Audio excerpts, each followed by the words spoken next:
Hey guys, welcome back to Mac. The Miggity Miggity Mac. You know that this, okay, talking.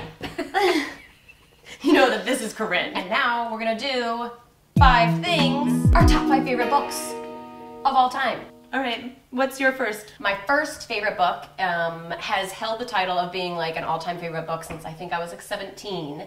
And I recently reread it just a couple years ago and it holds true. The Great Gatsby, F. Scott Fitzgerald.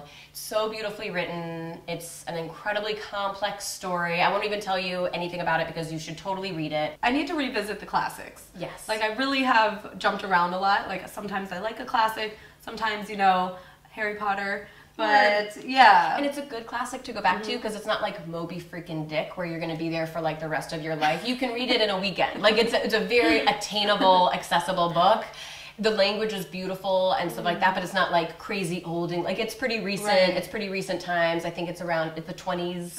My favorite time New York. period, by the So way. it's great. Yeah. It's great. Wild, which is a more recent book by Cheryl Strayed.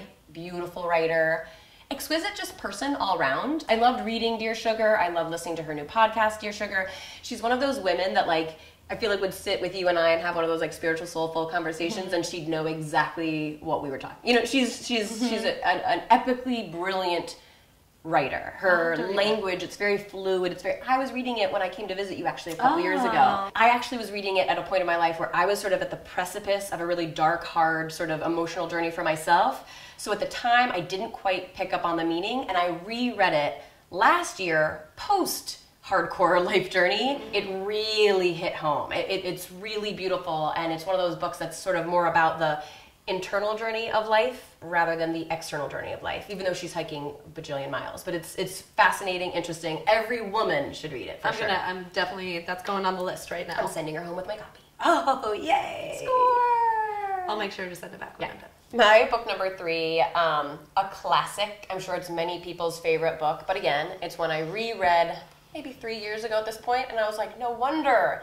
this has always been a favorite book. To Kill a Mockingbird. It's an incredible story. It's an amazing transportation back in time, gives a bunch of history.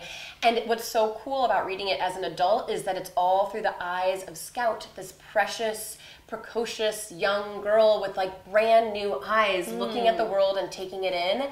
And the way that she so clearly sees right and wrong during this time where an entire group of people is oppressed in the most disgusting way is so clear and so simple. And today we still live in a time where race relations are nowhere near what they should be, and you can't help but read it and just be like, if we could all just go back to this innocent, precious time of just knowing how wrong it is to like judge. I mean, that's why it's just remained like a classic through all these years, because it's like a human interest through line that we can all relate to, that we feel very passionately about, and it's beautifully written. And Harper Lee just came out with the sequel like 60 years later. I'm not going to do the math on that, but it sits on my bedside table. I look very forward to reading the sequel To Kill a Mockingbird. It's very interesting. I heard that... Controversy? Yeah.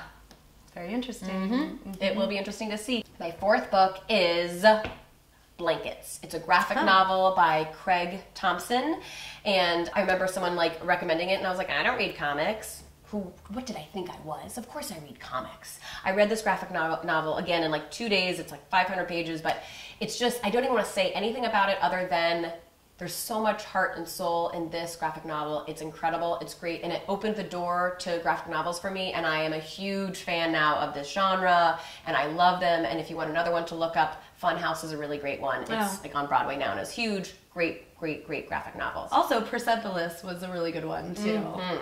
Killer. So much information about a culture that we get very little information about, actually. Yes. And how women are treated, and very interesting stuff. Definitely. It's kind of cool to read dark, intense, serious things, like with comics. I kind of dig it. I'm into it. Yeah, it was really very interesting. I want to read the one you were talking about, those two. Funhouse and Blankets. My 5th and final book, if you haven't read Joan Didion, buy all of her books. I don't know who this is. Amazing writer. Incredible. I love her so much. She wrote a lot about California in the 70s and 80s. She's written about social commentary in the most intelligent way ever, and her style of writing is so lyrical. Her words and sentences have a musical rhythm that is unique only to her. Like she is incredible. And the book is The Year of Magical Thinking. It is my favorite book. It is incredible. It is about a very dark, sad, hard thing, but it is, if you've experienced any loss or grief or watched someone that you love go through something hard, somehow she turns this like tragic, dark, really hard thing into the most exquisitely described experience ever. It's beautiful. It's incredible. The Year of Magical Thinking, and anything by Joan Didion. Incredible. Love her. Love her. I'm going home with a whole slew of new books that I need to read. Thank you guys for joining us, and let us know also what more top 5 things you want to see. 5 things. 5 cool things. 5 books. Thanks for joining us. Read lots of books.